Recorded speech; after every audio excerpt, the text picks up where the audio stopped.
Hello, everyone. This is Mrs. G's Storytime, and we are reading Treasures of the Snow by Patricia Sangen, with permission of Moody Publishing Company. We are reading Chapter 19, Annette Wins a Battle.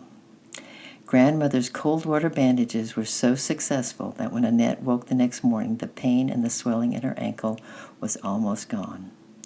It had snowed in the night, too, and the snowdrifts were so deep that Papa had to dig a path to reach the cowshed, and so it was not a day for going out.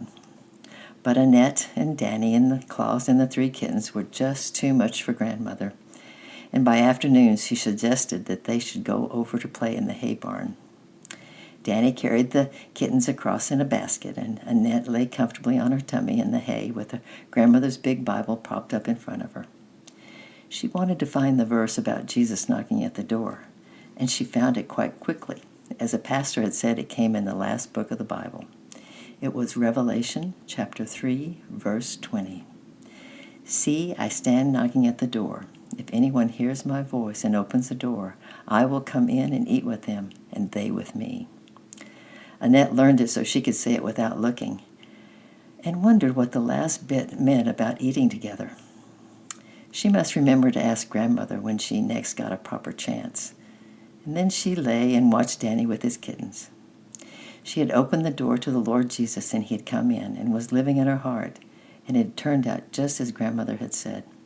The hard, angry thoughts had gone away like shadows before the night, and it had suddenly not seemed difficult to forgive Lucien. In fact, the Lord Jesus had shown her how selfish and unloving and untruthful she had been, and what she was really worrying about now was whether Lucien would forgive her. She had told him about the horse, and he had not seemed cross. But after all, he had lost his prize, and Annette knew now that there was still something more she could do about it, if she really wanted to. There were Noah's Ark animals, and if she took them to the schoolmaster and told him all about it, he would see how beautifully Lucien could make things. He would probably give Lucien another prize, even now, if he really knew what had happened. She was so afraid of what the master would think and what the other children would say that she decided not to do any more about it. But as soon as she decided that, she found that she did not want to think about her new book anymore. It had stopped making her happy.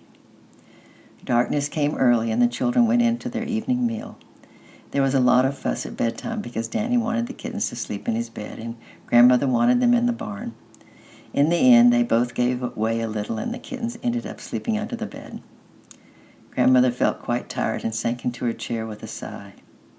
As Annette drew up her stool beside her, and there was a knock at the door. Annette got up to open it. Lucien was standing in the doorway, twisting his hands together shyly. Annette felt shy too, and they both stood there rather awkwardly, waiting for each other to say something. Grandmother looked up in surprise at the silence. "Come in, Lucien," she called. "We're glad to see you." They sat down obediently, and Lucien said he had come over to see how Annette's foot was. Annette said, "Much better, thank you," while staring at the floor. Grandmother looked at them both very hard over the top of her glasses.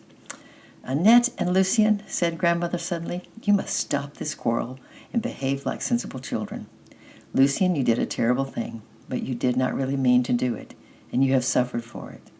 It is no good thinking about the past. Now you must be brave and start again. Annette, you must learn to forgive and be kind and stop thinking that you are better than other people."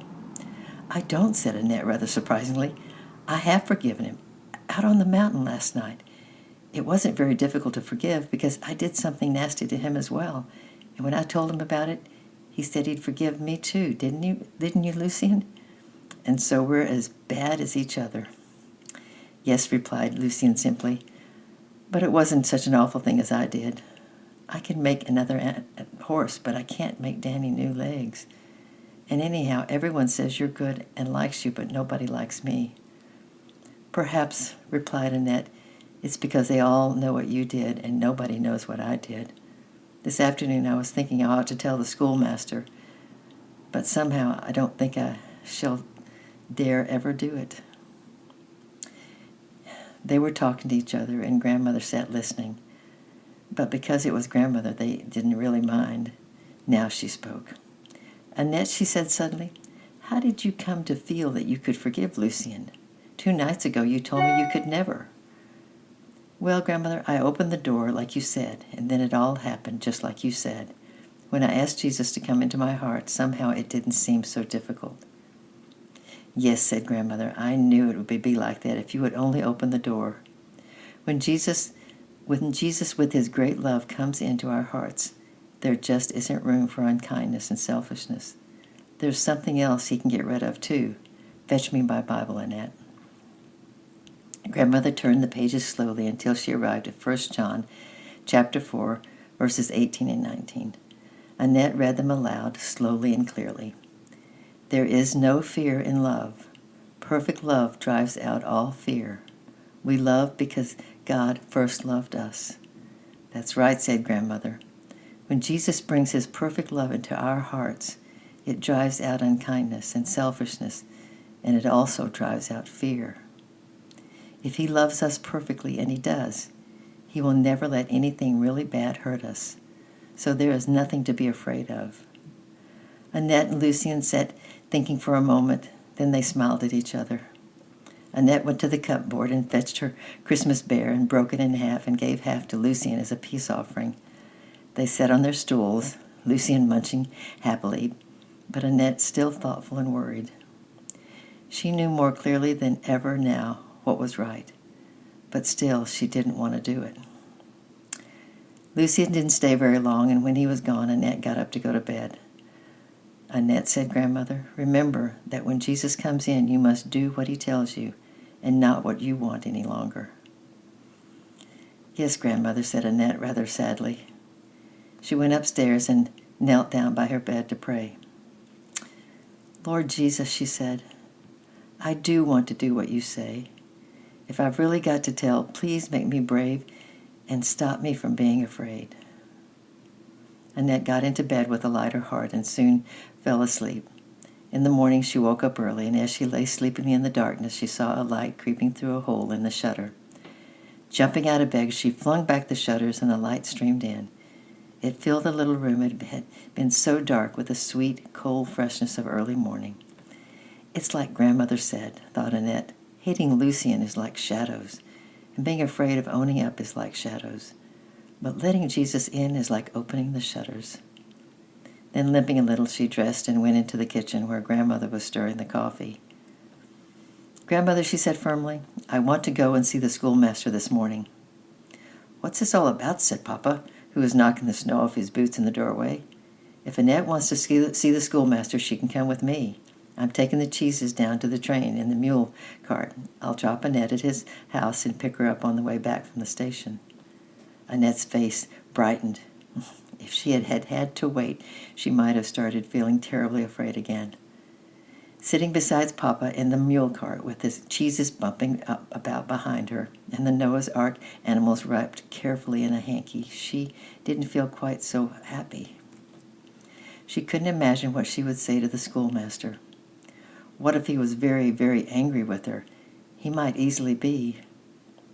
"What do you want to see the schoolmaster for?" asked Papa suddenly. "Are you tired of having no lessons to do?" Annette leaned her head against his coat. "No," she said shyly. "It's just something I want to tell him. It's a secret, Papa." She slipped her hand into his as he held the reins. As he was a good, wise man, he just smiled and asked no more questions. He was a very busy man, working hard from early morning till late at night to make his little farm pay enough to keep his children. He did not often have time to talk to them seriously. He left that to Grandmother. But he usually knew what they were thinking about by watching their faces and listening to their chatter. In the quiet of the cattle sheds and the forest as he worked for them, he thought about them and prayed for them. He knew that his little daughter had been miserable, and that something had happened, and that she felt happy and peaceful, and he was glad. They jogged on in silence until the White House came in sight. "Down you get," said Papa, "and I'll be back in about a half an hour." The mule trotted on, and Annette, with her heart beating very fast, walked up the path and stood for a long time without daring to knock. She might have stood there until it was time to go home again if the schoolmaster had not seen her out the window. and come and open the door without her knocking. Come in, he said kindly, taking her into the little room where they had so often sat and done lessons together. He loved his students, and in holiday time he missed them and liked them to call on him. Annette went straight to the table and undid her handkerchief and arranged the little Noah's Ark animals in a row. Lucien made them, she announced firmly. Aren't they good? The master picked them up and examined them with interest. They are beautifully done, he replied. They are really exceptional for a boy of his age. He will soon be able to earn his living. I had no idea he could carve like that. Why didn't he enter the handiwork competition? He did, answered Annette, still very firmly. That's what I came to tell you about. He made a little horse and I smashed it when he wasn't looking because I was so angry about Danny. But I'm sorry now, and I wondered if he couldn't have a prize after all, now that you know all about it. The schoolmaster looked at her thoughtfully. Her cheeks were scarlet and her eyes were fixed on the ground. But I haven't another prize, said the schoolmaster at last. There were only two. One was given to Pierre, and one was to you. Then Lucien ought to have the one that was given to Pierre. It was for the best boy, and Lucien's carving was much better than Pierre's. Oh, no, replied the schoolmaster. We couldn't do that. After all, Pierre won quite fairly. We couldn't take his prize away. If you really want him to have a prize, you will have to give him yours. It was your fault that he lost, wasn't it? Yes, said Annette, and she sat in silence for 3 full minutes thinking. Her prize was a beautiful book full of pictures of all the mountains in Switzerland. It lay on her drawer, wrapped in a tissue paper, and was the most precious thing she had. Of course, she could easily say no, and she knew the master would never force her to give it. But Grandmother had talked about perfect love. The Lord Jesus, with his perfect love, was living in her heart now, and he wouldn't want her to keep anything back. All right, said Annette at last. Good, replied the schoolmaster, and there was a look of triumph in his eyes because in those 3 minutes he knew Annette had won a very big battle. You shall bring it to me when school begins, and I will present it to him in class, and the children shall see his carvings. Very well, said Annette, and she looked up shyly into his face to see if he thought her very, very wicked, but he only smiled down at her, and she went away knowing quite well that the old man loved her just as much as he did before. Back up the hill, the empty mule cart bumped and jolted over the snow. Home again, Annette climbed the steps, stood at the veranda, and Danny came and stood beside her with his arms full of kittens. Beside her, Grandmother was cooking the dinner, and in front of her the sun had reached the valley. This morning the valley was full of shadows, thought Annette to herself, and now it's full of sunshine. She knew it was like the Lord Jesus coming into her heart and filling her with love, light, and courage. Tomorrow we'll read chapter 20. Lucien has an idea. I love you, I'm praying for you, and we'll see you tomorrow. Bye-bye.